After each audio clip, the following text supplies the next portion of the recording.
Hi, hello, namaste. Welcome back to the channel Simple Life with Kala. Don't forget to the like, share and subscribe the channel. మీ like అనేది నాకు biggest motivation అండి. And ఇంకొకటి video duration అనేది ఎక్కువగా ఉండబోతుందండి. So don't skip the video. ఇక్కడ మా మెమరీస్ అండ్ మా సైడ్ పెళ్ళి ఎలా జరుగుతుంది, మా పెళ్ళి ఎలా జరిగింది అనేవి చెప్తాను. అండ్ ఇన్ని ఇయర్స్లో నేను నా మ్యారీడ్ లైఫ్లో నేను ఏం నేర్చుకున్నాను అనేది కూడా నేను చెప్పబోతున్నాను. So please don't skip the video అన్నమాట. ఇక్కడ వచ్చేసి మా వారు ఏం బయట వాళ్ళు కాదండి, సొంతం నాకు మేనబావ అన్నమాట. అంటే మా నాన్న వాళ్ళ చెల్లె కొడుకు అన్నమాట. అండ్ మా అత్తనిచ్చింది కూడా, అంటే మా మేనత్తనిచ్చింది కూడా బయట వాళ్ళకి కాదు, మేనబావకి అనమాట. మా అత్తనిచ్చింది మేనబావకే, నన్ను ఇచ్చింది మేనబావకి అనమాట. అందరం ఒకటే ఫ్యామిలీ అనమాట, ఒకటే ఊరు, ఒకటే కాలనీ అన్నమాట. 2 నిమిషాలు నడక అనమాట. సైకిల్ కూడా అవసరం లేదు మా పుట్టింటికి నేను వెళ్ళడానికి. ఇక్కడ అరిచాను అనుకోండి, అక్కడికి వినిపిస్తుంది అన్నమాట. బాబాయ్ అయితే ఎదురుగానే ఇల్లు. మా బాబాయ్ నా పెద్ద పిల్లని ఇక్కడే ఎదురుంగించుకోవాలి, నా చెల్లికి ఇచ్చుకోవాలి అనుకునేవాడు. ఎందుకంటే మా బాబాయ్కి ఆడపిల్లలు లేరు. మా బాబాయ్ కూడా అన్నిట్లోనూ ఆయన చాలా సపోర్టివ్ అండి. నాన్న కూతుర్రు నాకేం పని అని ఆయన అనుకోలేదు. మా పెళ్ళిళ్ళకి ఆయన వచ్చి అన్నీ చేశాడు మా బాబాయ్. మా పిన్ని కూడా అన్ని కార్యక్రమాలలో చేసింది. ఇక్కడ వచ్చేసి మా అత్తయ్య వాళ్ళు కూడా, మా చిన్న మేనత్త వాళ్ళు కూడా పక్కనే, ఎవ్వరు దూరం కాదు నాకు. ఇక్కడ వచ్చేసి నేను మా ఆయన పెళ్ళి చేసుకోవడం నాకు అసలు ఇష్టం లేకుండే అండి. ఎందుకంటే నేను చదువుకున్నాను, నేను జాబ్ చేస్తున్నాను. నేను ఒకటే చెప్పాను మా నాన్నకి, నాన్న ఎవరినైనా సరే మీరే చూడండి, మీరే చేయండి, కానీ జాబ్ చేసే వ్యక్తిని అయితే చేసుకుంటాను నేనని. ఎందుకంటే నా ఫ్రెండ్స్ ఎక్కిరిస్తారు, మేస్త్రి పని చేసే వాళ్ళని చేసుకుంటే నాతో మాట్లాడరు, అది అలా అనుకునేదాన్ని. ఎందుకంటే నా మ్యారేజ్ టైంలో నాకు 18 years మాత్రమే, నాకు అంత ఆలోచన లేదండి.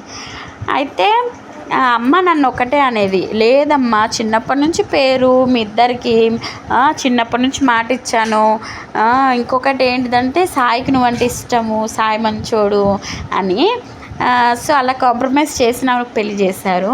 కానీ నేను పెళ్ళి అయ్యాక నేను రియలైజ్ అయ్యింది ఏంటిదని అంటే, ఎంత చదువుకున్న వాళ్ళకు కూడా మా ఆయనకున్నంత సంస్కారం ఉండదండి. ఎందుకంటే the way he understands me, you know, అది నెక్స్ట్ లెవెల్ అన్నమాట. నిజంగా చాలా అర్థం చేసుకుంటారు నన్ను. నేను ఏదైనా చేస్తాను అని అంటే ఓకే నువ్వు చేస్తా, నువ్వు నిర్ణయం తీసేసుకున్నావు కదా, మరి ఇంకెందుకు నన్ను అడగడం, చేసేయ్ అని అంటారు. బాబా నేను ఇలా యూట్యూబ్ ఛానల్ పెట్టుకుంటాను, ఎవరైనా ఏమన్నా అనుకుంటారేమో, మన చుట్టాలు ఎవరైనా అందరు చూస్తారు కదా, ఏమైనా తప్పుగా అనుకుంటారు, బ్యాడ్గా అనుకుంటారేమో నా గురించి అని అంటే, అనుకునే వాళ్ళని అనుకోని అమ్మా, నేను అనుకుంటే కదా నువ్వు బాధపడాలి, నువ్వేం తప్పు చేయట్లేదు కదా, నీ ఇష్టం కానీ నువ్వు అని అన్నారు మా ఆయన. ఎవరేమనుకున్నా నేను పట్టించుకోను, నాకు తెలిసిన భార్య ఏంటిది అనేది అని అంటారు మా ఆయన. నేను జాబ్ చేస్తాను అని అన్నప్పుడు కూడా ఆయన నీ ఇష్టమే అని అంటారు. ఈరోజు కూడా నీ శాలరీ ఎంత తీసుకొచ్చి నా చేతికి ఇవ్వు అని. ఈరోజు కూడా మా పెళ్ళయి 7 years అవుతుంది, 7th year కంప్లీట్ అయిపోతుంది ఈ మంత్ 31st.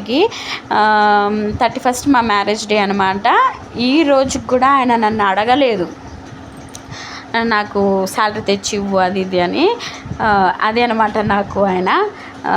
చాలా అర్థం చేసుకుంటారు, చాలా ఓపిక, చేసుకోరు కూడా. ఇక్కడ వచ్చేసి మా నాన్న వాళ్ళ మేనత్త చాలా ఇంపార్టెంట్ పర్సన్ మా ఇంట్లో.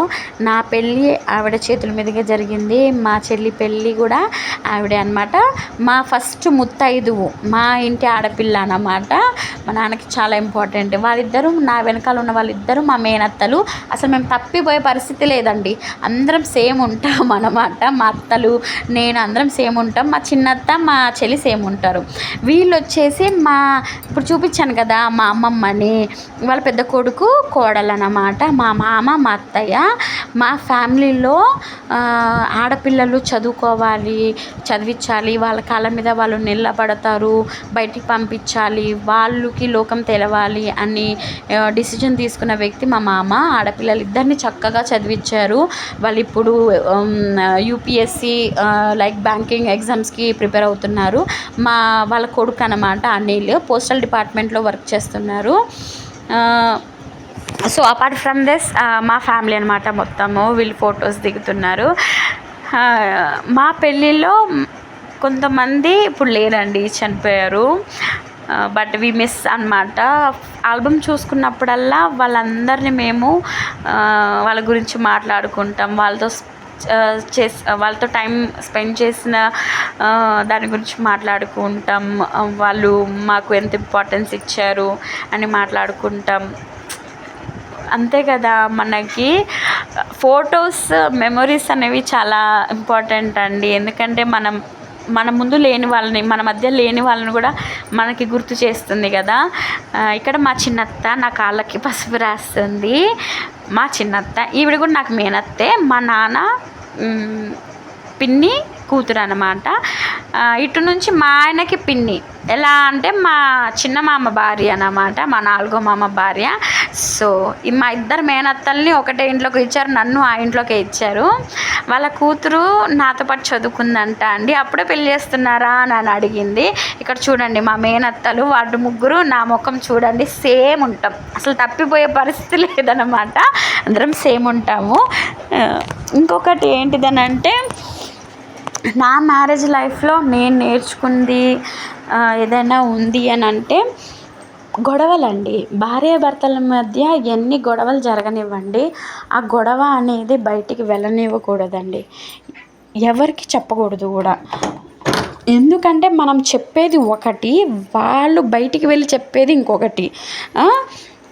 వాళ్ళు అంతేనండి, ఒక మనిషి నుంచి ఇంకొక మనిషికి వర్డ్ వెళ్ళేటప్పుడు అది యాడ్ చేసుకుంటూ వెళ్ళిపోతుంది అనమాట. ఒక్కొక్క వర్డ్ని యాడ్ చేసుకుంటూ వెళ్ళిపోతుంది. ఎండ్ ఆఫ్ అక్కడ రీచ్ అయ్యేసరికి అది తప్పుగా వెళ్ళిపోతుంది. సో మన మధ్య గొడవ మన మధ్యనే ఉండనివ్వాలి, మన ఇంట్లో గొడవ మన ఇంట్లోనే ఉండనివ్వాలన్నమాట, బయటికి వెళ్ళనివ్వకూడదు.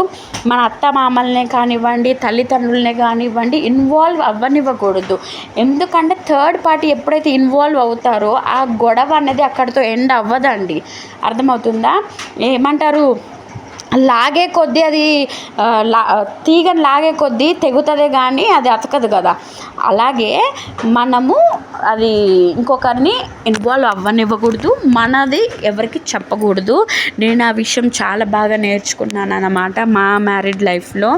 అండ్ ఇంకొకటి, నేను ఏదైనా సరే గొడవ మా ఇద్దరి మధ్య జరిగితే ఆయన కానివ్వండి నేను కానివ్వండి ఖచ్చితంగా కాంప్రమైజ్ అవుతాము. అది ఎంత పెద్ద గొడవ కానివ్వండి, నెక్స్ట్ డేకి పొడిగించలేదు. ఈ రోజు వరకు కూడా టిల్ డేట్ మేము ఏ రోజు ఎంత పెద్ద గొడవ అవ్వనివ్వండి, అది నెక్స్ట్ డేకి మేము తీసుకొని వెళ్ళలేదు మేమైతే. అండ్ ఇంకొక విషయం నేనేం చెప్పాలనుకుంటున్నానంటే, ఈగో అనేది మ్యారీడ్ లైఫ్లో పనికిరాదండి. ఈగో పక్కన తీసి పెట్టాల్సిందే, ఓకేనా. అండ్ పనులు చాలామంది అంటారు, భార్యలు మేము ఎంత కష్టపడుతున్నామో భర్తలు షేర్ చేసుకోరు పనులు, ఆఫీస్ నుంచి వస్తారు అంతే అని. ఇక్కడ మాకు పెళ్ళైన కొత్తలో మా వారు కూడా సేమ్ అలాగే అనమాట. ఆయన కూడా ఏదైనా పని చేయాలంటే నేను ఎందుకు చేయాలి అన్నట్టు. ఇయర్స్ పాస్ అయ్యే కొంది నేను అడగనవసరం లేదు హెల్ప్, ఆయననే చేయడం నేర్చుకున్నారు. అంతేనండి, ఈరోజు ఉన్నట్టు రేపు ఉండదు, మారుతారు. మీరు కొంచెం పేషెన్స్గా వెయిట్ చేయాలి, చెప్పుకోవాలి. అంతేగాని చిన్న విషయాన్ని కూడా సాగదీసుకోవద్దు, కుటుంబాలన్నీ ఏమంటారు బ్రేక్ చేసుకోవద్దు. ఇప్పుడు జనరేషన్ అయితే చాలా వాళ్ళ పేషెన్స్ని కోల్పోతున్నారనే చెప్పచ్చు. ఎందుకంటే పెళ్ళి 5 సంవత్సరాలు కూడా కావట్లేదు, విడాకులు తీసేసుకుంటున్నారు. ఎందుకు అని అంటే వాళ్ళ మధ్య పేషెన్స్ లేకపోవడమేనండి. వాళ్ళ మధ్య ఇంకొక థర్డ్ పర్సన్ ఎంటర్ అవ్వడం వల్ల, ఓకేనా. ఇక్కడ వచ్చేసి మాకు పీటలు ఉంటాయండి, ఇలాగా పీటలు. భర్త వేలిని బొటన వేలిని భార్య బొటన వేలితో ఇలా నొక్కిపిస్తారన్నమాట ఇలాగా. ఇవి కూడా మనం ఇంట్లో కొడుకోవడము అలా కాదు, ఇవి ఇక్కడ నుంచి తీసుకొస్తారనమాట. ఆవిడ పసుపు కుంకుమ అవన్నీ రాసిస్తారు. ఇవన్నమాట పీటలు. ఇవి కూడా కొంచెం ఇంట్రెస్టింగ్ అనిపించాయి నాకు, ఎందుకంటే నేను ఇక్కడ పెళ్ళిళ్ళల్లో చూడలేదు. సప్తపది అని అంటే 7 అడుగులు నడవడం కదా, హోమం చుట్టూ నడిపిస్తారు కదా. నేను అదనుకున్నాను. మా ఆయనని అడిగాను, ఏంటి 7 అడుగులు నడిపించరా మనల్ని అని. మా ఆయన అన్నారు, లేదు మనకు లేదా అది సాంప్రదాయం అని. ఎంతమందికి లేదు కామెంట్ చేయండి, ఓకేనా? వీడియో కింద నాకు కూడా తెలుస్తుంది కదా ఎంతమందికి ఉంది ఎంతమందికి లేదు అని. నా పెళ్ళికి నేను అటెండ్ అయిన ఫస్ట్ ఆంధ్ర పెళ్ళి అంటే మాదేనండి. నేను అంతకుముందు ఎప్పుడే వెళ్ళలేదు, మా చుట్టాల పెళ్ళిళ్ళకి కూడా నేను వెళ్ళలేదు. ఇక్కడ వచ్చేసి ఇలా కూర్చోబెట్టి మధ్యలో అలా పీటలు వేసి తొక్కిపిస్తారన్నమాట. పంతులు నన్ను కొంచెం మెల్లగా తొక్కమ్మా అన్నారు. కొంచెం మెల్లగా తొక్కమ్మా, పిల్లడు చెప్పలేకపోతున్నాడు అని అన్నారు. పంతులు అయితే చాలా నవ్విచ్చారండి. ఆయన పేరు రమేష్ పంతులు. ఇప్పటికీ కూడా మా వాళ్ళవి చాలామంది పెళ్ళిళ్ళు ఆయన చేతుల మీదుగానే జరుగుతాయి. కొంచెం మంచి వ్యక్తి అన్నమాట, మంచి పంతులు.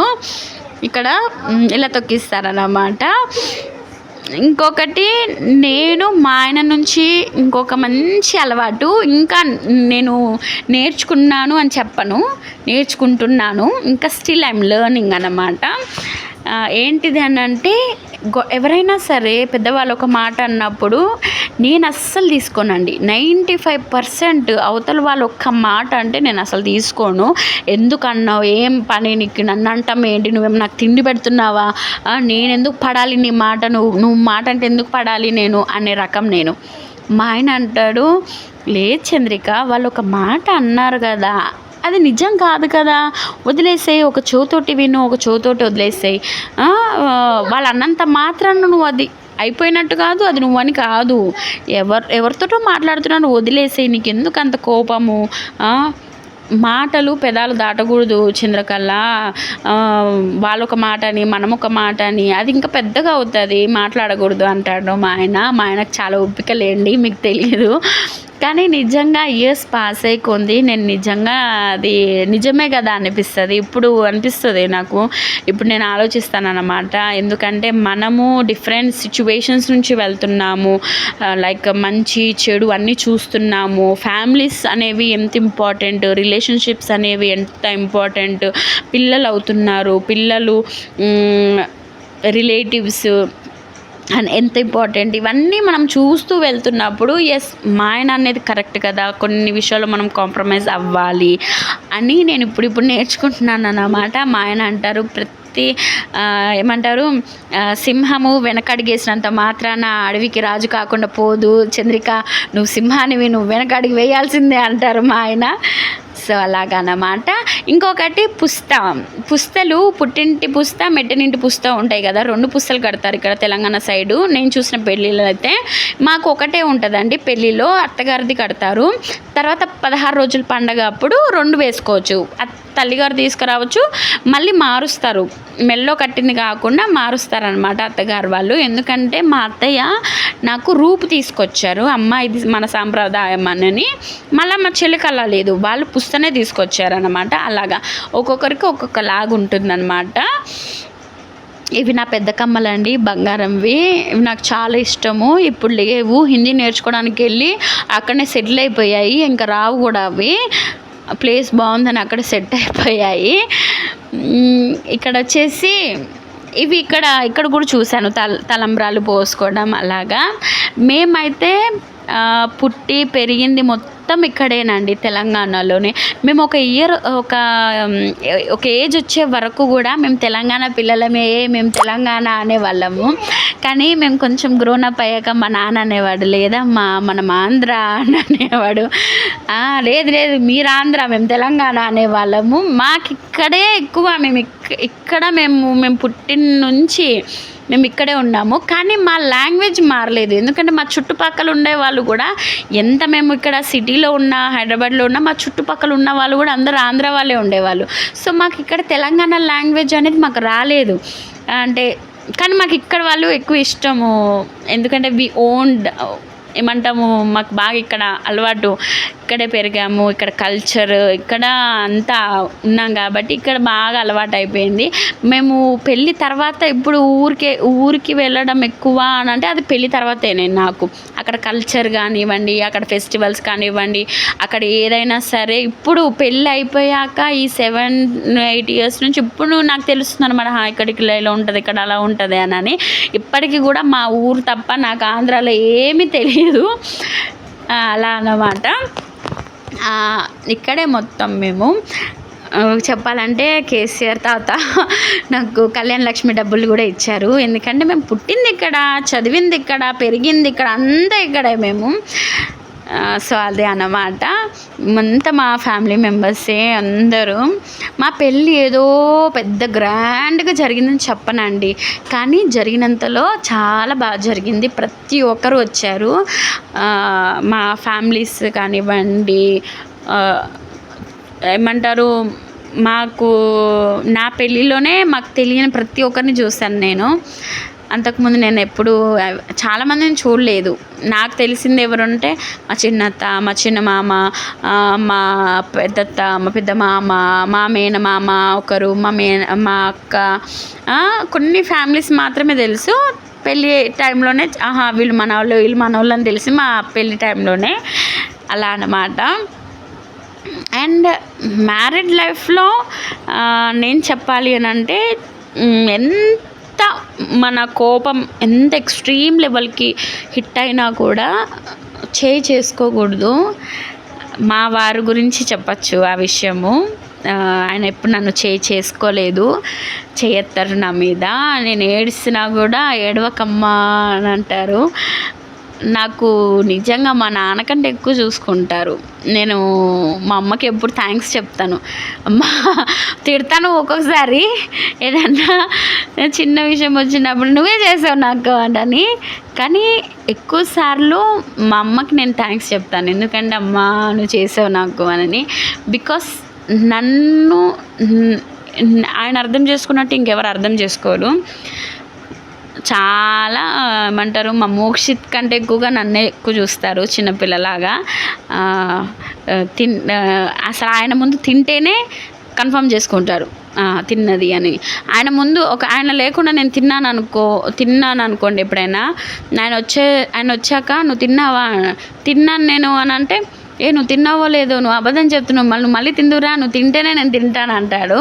ఆయన అలా అని నన్ను లవ్ చేశాడు మా ఆయన. నిజంగా మా ఆయన గురించి చెప్పాలంటే బంగారం మనిషి. ఆడపిల్లలకి అలాంటి భర్త దొరకడం అంటే అదృష్టం చేసుకొని ఉండాలి.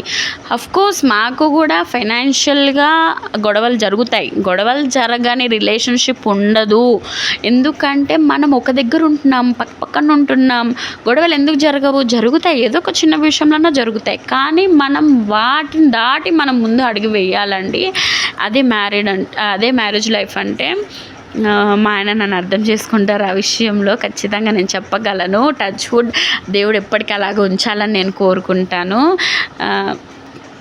ఇక్కడ నా స్వీట్ మెమొరీస్ అనమాట. నెలకు ఒక్కసారన్నా చూసుకుంటాను, ఎందుకంటే ఈ ఆల్బంలో ఉన్న వాళ్ళు కొంతమంది లేరు కదా, వాళ్ళని గుర్తు చేసుకుంటాము, వాళ్ళ గురించి మాట్లాడుకుంటాము. ఆ స్వీట్ మెమొరీస్ మేము అన్నీ రీకలెక్ట్ చేసుకుంటాము. నా పెన్ డ్రైవ్ కూడా మ్యారేజ్ వీడియోది ఎప్పుడు టీవీ కనెక్ట్ అయి ఉంటుంది అనమాట. ఎప్పుడైనా సరే టీవీలో కార్డ్ అయిపోయింది అనుకోండి, వెంటనే పెట్టేస్తాను. ఫస్ట్ పెట్టేదే పెళ్లి వీడియో అన్నమాట. మేమిద్దరమే కూర్చొని